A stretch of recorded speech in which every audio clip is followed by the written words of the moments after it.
السلام علیکم ورحمۃ اللہ وبرکاتہ۔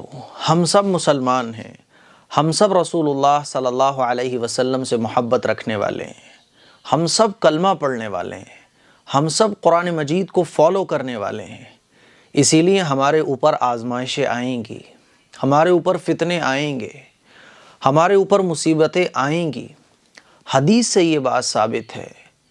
حدیث شریف میں آتا ہے، رسول اللہ صلی اللہ علیہ وسلم کا ارشاد ہے، اشد الناس بلاء الانبیاء ثم امثل فامثل، کہ سب سے زیادہ آزمائشیں انبیاء پر آتی ہیں، اور پھر جو جتنے پیغمبر کے قریب ہوتا ہے اس کے اوپر اتنی آزمائشیں آتی ہیں۔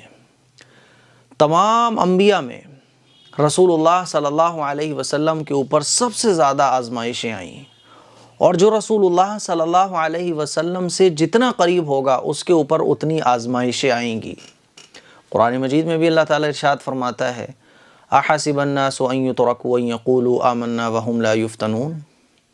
اس آیت کا مفہوم ہے کہ صرف ہمارے یہ کہہ دینے سے کہ ہم مسلمان ہیں ہم جنت میں داخل ہو جائیں گے اور ہم آزمائے نہیں جائیں گے، ایسا نہیں ہے، بلکہ جب ہم نے کلمہ پڑھ لیا اب آزمائشیں ہمارے اوپر آئیں گی، اور یہ آزمائشوں میں ہمیں اپنا تعلق اللہ سے مضبوط کرنا ہے، صبر کا دامن نہیں چھوڑنا۔ یہ آزمائشیں اس لیے آئیں گی تاکہ یہ پتہ چل جائے، دنیا والوں کے اوپر یہ ظاہر ہو جائے کہ دیکھو کون سچا ایمان والا ہے اور کون منافق ہے، کون مرتد ہے، کون اسلام کو دل سے ایکسیپٹ کرتا ہے، اور کون جو ہے صحیح ہے کون غلط ہے، دودھ کا دودھ پانی کا پانی ہو جائے۔ اسی لیے یہ آزمائشیں آئیں گی۔ ملعون، مرتد، وسیم رضوی جیسے الگ ہو جائیں، اسی لیے آزمائشیں آئیں گی۔ مجھے بہت سارے بھائیوں کے بہنوں کے میلز ملے کہ مفتی صاحب وسیم رضوی پر آپ نے کلپ نہیں بنائی۔ میں اس کے اوپر کیا کلپ بناتا؟ اس نے اللہ سے جنگ کی ہے نا، تو اللہ تو اس سے خود نپٹ لے گا، وہ دنیا میں نیست و نابود ہو جائے گا، اور آخرت کے اعتبار سے تو وہ واصل جہنم ہو ہی چکا ہے، اس کے لیے جہنم پکی ہو چکی ہے۔ اللہ اور اللہ کے رسول کے خلاف زبان درازی کرنے والا، قرآن مجید کے لیے اناپ شناپ بکنے والا، اللہ اس کو نیست و نابود کر دے گا۔ دیکھا آپ نے، وہ خود نیست و نابود ہو رہا ہے، ذلیل رسوا ہو رہا ہے۔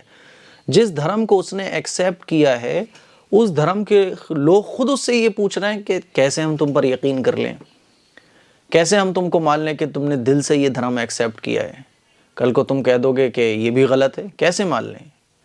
تو وہ کہتے ہیں نا کہ دھوبی کا کتا نہ گھر کا نہ گھاٹ کا، وہی حساب اس کا ہو رہا ہے۔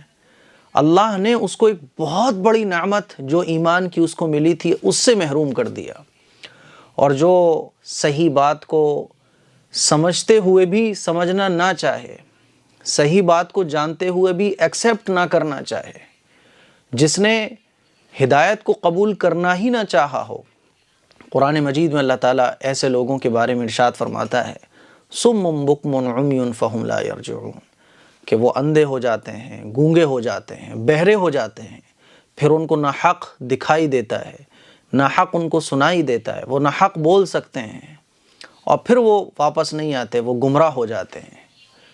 قرآن مجید میں اللہ تعالیٰ ایک دوسری جگہ ارشاد فرماتا ہے، ختم اللہ علی قلوبہم وعلی سمعہم وعلی ابصارہم غشاوہ وَلَهُمْ عَذَابٌ عَظِيمٌ، کہ اللہ تعالیٰ ان کے دلوں پر مہر لگا دیتا ہے اور ان کی آنکھوں پر پردے پڑ جاتے ہیں، اور پھر وہ جو ہے نا ایسے لوگ ہیں جن کے لیے بڑا عذاب اللہ تعالیٰ نے آخرت میں تیار کر رکھا ہے۔ دنیا میں ایسے لوگ ذلیل و رسوا ہوں گے وہ الگ، آخرت میں ان کو خطرناک سزا ملے گی وہ الگ۔ ختم اللہ علی قلوبہم وعلی سمعہم، ان کے کانوں پر اللہ تعالیٰ پردے ڈال دیتا ہے، مہر لگا دیتا ہے ان کے دلوں پر، وعلی ابصارہم غشاوہ، اور ان کی آنکھوں پر پردے پڑ جاتے ہیں کہ وہ سچ کو دیکھ رہے ہوتے ہیں لیکن ایکسیپٹ نہیں کرتے۔ اور یہ وسیم رضوی ملعون مرتد، اب دیکھیں کیسے ذلیل و رسوا ہو رہا ہے، اور اللہ تعالیٰ اس کو نیست و نابود فرما دے گا۔ جتنے بھی پاسٹ میں ایسے لوگ گزرے ہیں جنہوں نے اللہ اور اللہ کے رسول کے خلاف نازیبا کلمات کہے ہیں یا گستاخیاں کی ہیں یا قرآن مجید کے بارے میں غلط سلط تبصرے کیے ہیں، اللہ تعالیٰ نے ان کو ایسی موت عطا فرمائی ہے جو دنیا والوں کے لیے عبرت کا نشان بن گئی ہے۔ کچھ دن پہلے میں نے اخبار میں پڑھا تھا کہ ایک کارٹون بنانے والا، جس نے کبھی کچھ سال پہلے کارٹون پیغمبر علیہ الصلاۃ والسلام کے لیے بنایا تھا، اس کا ایسا ایکسیڈنٹ ہوا کہ اس کے چتھڑے اڑ گئے، اس کی باڈی کو بٹورا گیا تھا، باقاعدہ پھاوڑے سے بٹورا گیا تھا۔ ایسی سخت سزائیں اور ایسے انجام اللہ تعالیٰ ایسے لوگوں کو دیتا ہے۔ اب میں اس کے بارے میں کیا بتاتا، اس کو تو آپ بھول جاؤ، سائیڈ میں کرو اس کو۔ یہ ہوتا کون ہے؟ یہ ایک کیڑا ہے، یہ ایک مرتد ہے، یہ ایک ملعون ہے، یہ وہ شخص ہے جس پر اللہ کی پھٹکار پڑی ہوئی ہے، یہ وہ شخص ہے جس کے دل پہ مہر لگ چکی ہے، جس کے لیے جہنم تیار ہے۔ ان المنافقین فی الدرک الاسفل من النار، منافقوں کے لیے جہنم کا سب سے زیادہ خطرناک والا ایریا اللہ تعالیٰ نے سیٹ کیا ہے نا، اس میں یہ جائے گا۔ اب میں اس کے بارے میں کیا تذکرہ کرتا ہے، اسی لیے اس کو تو سائیڈ سے کرو آپ۔ رہی بات تبلیغی جماعت کے بارے میں، تو تبلیغی جماعت کے بارے میں جو بھی بات کہی جا رہی ہیں، بہت کچھ دنیا کے اندر کہا جاتا ہے، کہنے دو دنیا والوں کو، ہمیں اپنا کام کرنا ہے۔ بہت ساری باتیں اس لیے کہی جاتی ہیں تاکہ بے چینی پیدا ہو، ہمیں اپنے اندر بے چینی پیدا نہیں ہونے دینا ہے۔ ہمیں اللہ اور اللہ کے رسول کے لیے کام میں لگے رہنا ہے، ہمیں اللہ اور اللہ کے رسول کی رضا کے لیے کام میں لگے رہنا ہے۔ یہ آزمائشیں ہیں، کبھی آزمائشیں دشمن ہمارے سامنے آ جاتا ہے ہمیں دین سے روکنے کے لیے، یہ بھی ایک آزمائش ہے۔ کبھی زبان کے ذریعے ہمیں تکلیفیں پہنچائی جاتی ہیں، یہ بھی ایک آزمائش ہے۔ ہم تو آزمائے جائیں گے، یہ بالکل فیکٹ ہے۔ اسی لیے تبلیغی جماعت کے بارے میں سعودی گورنمنٹ کیا کہہ رہی ہے، کہنے دو، ہمیں اپنے کام میں لگے رہنا ہے، ٹھیک ہے نا، اس کو ہوا نہیں دینی۔ ان کے چکروں میں پڑ کر ہمیں اپنے اندر بے چینی پیدا نہیں کرنی ہے، مایوسی پیدا نہیں کرنی ہے۔ ہم جب کام اللہ کے لیے کر رہے ہیں تو اللہ کی رضا ہمیں سامنے رکھنی ہے۔ مکے سے زیادہ خراب دور تو نہیں ہے نا، اسی لیے ہمیں اپنے کام میں لگے رہنا ہے۔ ہمیں اپنے کام میں اور مضبوطی پیدا کرنی ہے، ہمیں اپنے کام میں اور اخلاص پیدا کرنا ہے، ہمیں تن من دھن کے ساتھ، قربانیوں کے ساتھ اس کام میں لگنا ہے، ٹھیک ہے نا۔ اور جو حضرات یہ سمجھتے ہیں کہ تبلیغی جماعت واقعی میں ایسی ہے جیسا سعودی فرمان آیا ہے، تو میں ان سے کہنا چاہتا ہوں کہ وہ 3 دن لگا لیں، وہ ایک چلہ لگا کر دیکھ لیں۔ کسی بھی چیز کے بارے میں سن کر ہم کوئی فیصلہ نہیں کر سکتے، کسی بھی چیز کے بارے میں صرف لوگوں کے ذریعے جان کر ہم کوئی فیصلہ نہیں کر سکتے۔ ہم اس کو خود دیکھیں، ہم اس میں خود لگیں، پھر آپ کوئی فیصلہ کریں کہ کیا یہ صحیح ہے، کیا غلط ہے۔ جو لوگ کہتے ہیں تبلیغی جماعت کے بارے میں، وہ 3 دن لگا لیں بس۔ تبلیغی جماعت خالص دینی جماعت ہے، جو لوگوں کو نماز سکھاتی ہے، جو لوگوں کو قرآن سکھاتی ہے، لوگوں کو بھلائی کا حکم دیتی ہے۔ وہ تو ایسے ہیں جیسا اللہ تعالیٰ کی گائے، ان کو گائے کہا جاتا ہے، جن کو دنیا سے مطلب نہیں، برائی سے مطلب نہیں، ان کو لوگوں کی غیبتوں سے مطلب نہیں۔ اسی لیے جن کو اعتراض ہے وہ جا کے خود دیکھ لیں۔ اسی لیے اپنے کام میں ہمیں اخلاص لے کر آنا ہے، ان باتوں سے ہمیں اپنے اندر بے چینی پیدا نہیں کرنی ہے۔ تیسری بات جو بہت زیادہ پوچھی گئی کہ ملک کے حالات بہت خراب ہیں، بہت خراب ہیں، بہت خراب ہیں۔ میں جہاں جہاں جا رہا ہوں وہاں یہی چرچے چل رہے ہیں، ملک کے حالات بڑے خراب ہیں، اگر یو پی میں پھر دوبارہ یہ گورنمنٹ آ گئی تو کیا ہوگا۔ تو یار اتنی ہم نے اپنے اوپر مایوسی کیوں سوار کر لی ہے، اتنی ہم نے اپنے اوپر جو ہے نا وہ نا امیدی کیوں سوار کر لی ہے، اتنی زیادہ ہم نے اپنے آپ کو کمزوری اپنے اندر کیوں پیدا کر لی ہے، ہم نے اپنے آپ کو اتنا کمزور کیوں بنا لیا ہے، کم ہمتی ہم نے اپنے اوپر سوار کر رکھی ہے۔ یہ گورنمنٹ دوبارہ آ گئی تو کیا ہوگا، کیا ہو جائے گا بھائی؟ کیا آپ کے سینے میں قرآن نہیں ہے، آپ کلمہ پڑھنے والے نہیں ہو، آپ رسول اللہ صلی اللہ علیہ وسلم کے امتی نہیں ہو؟ مکے سے زیادہ حالات تو خراب نہیں ہیں۔ مکے میں کیا خطرناک حالات تھے، ایسے حالات تو ہمارے اوپر آ ہی نہیں سکتے ہیں، کتنے ہی حالات کیوں نہ خراب ہو جائیں، لیکن مکے سے زیادہ تو نہیں ہو سکتے نا۔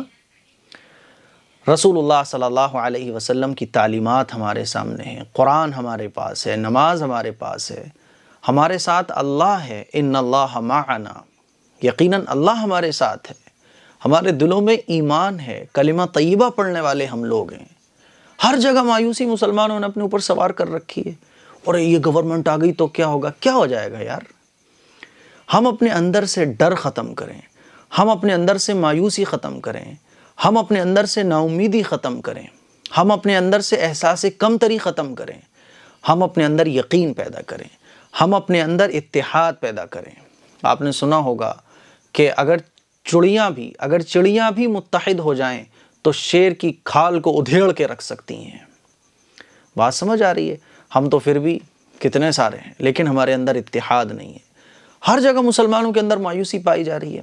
اگر دوبارہ یہ گورنمنٹ آ گئی تو کیا ہوگا؟ بھائی کیا ہو جائے گا یار؟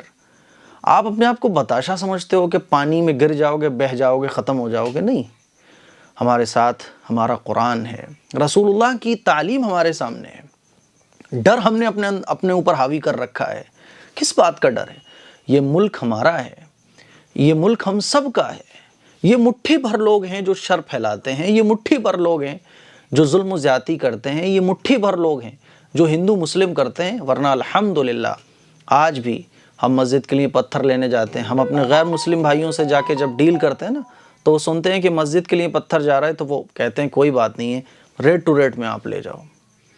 ہم اپنے غیر مسلم بھائیوں کے پاس جاتے ہیں نا، وہ ہمارے ساتھ اچھے سے بیٹھتے ہیں، کھاتے پیتے ہیں۔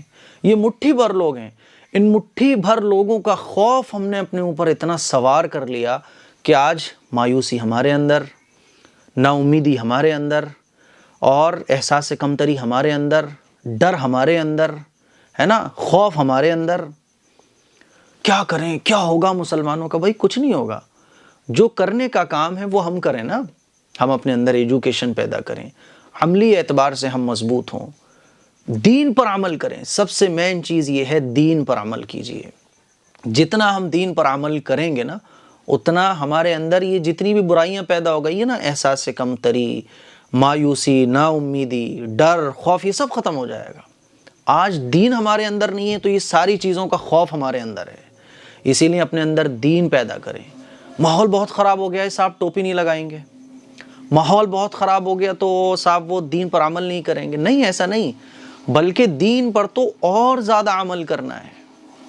ڈر کو اپنے اوپر حاوی نہیں ہونے دینا، ایجوکیشن میں آگے ہونا ہے۔ جو کام کرنے کے ہیں وہ ہمیں کرنا ہے، متحد ہونا ہے، سوچ سمجھ کر ہمیں فیصلہ لینا ہے، سوچ سمجھ کر ہمیں آگے بڑھنا ہے۔ اور الیکشن آ رہے ہیں، ملک کے حالات ہیں، کوئی بات نہیں، مکے سے زیادہ تو خراب نہیں ہے۔ یہ تو حالات ہیں، آئیں گے، آزمائشیں آئیں گی، ہم آزمائے جائیں گے، تاکہ سونا اور کھوٹ الگ الگ ہو جائے، تاکہ منافق الگ ہو جائیں، ایمان والے الگ ہو جائیں۔ حالات سے گھبرانا نہیں ہے، حالات سے مقابلہ کرنے والا ہی تو سچا مسلمان ہوتا ہے۔ ہم نے 1857 میں حالات سے مقابلہ کیا، ہم نے اس سے پہلے بھی حالات سے مقابلہ کیا ہے۔ تاتاریوں کا فتنہ آیا، اس میں ہم نے حالات سے مقابلہ کیا ہے۔ صحابہ اکرام کے زمانے سے جب سے اسلام کی شروعات ہوئی ہے، ہمارے آقا صلی اللہ علیہ وسلم جب آخری پیغمبر بن کر آئے نا، تب سے ہمیں رسول اللہ صلی اللہ علیہ وسلم نے یہ تعلیم دی ہے کہ آزمائشیں تو آئیں گی، حالات کا مقابلہ کرنا اور اللہ کی رسی کو مضبوطی سے تھامنا، اللہ پر یقین رکھنا، اللہ پر بھروسہ رکھنا، اور سب سے بڑی بات اللہ کا ڈر اپنے دل میں پیدا کر لینا، بس کافی ہے۔ تو یہ کچھ باتیں تھیں جو میرے ذہن میں تھیں، میں نے سوچا آپ لوگوں سے شیئر کر دی جائیں۔ دعاؤں کی گزارش ہے۔ السلام علیکم ورحمۃ اللہ وبرکاتہ۔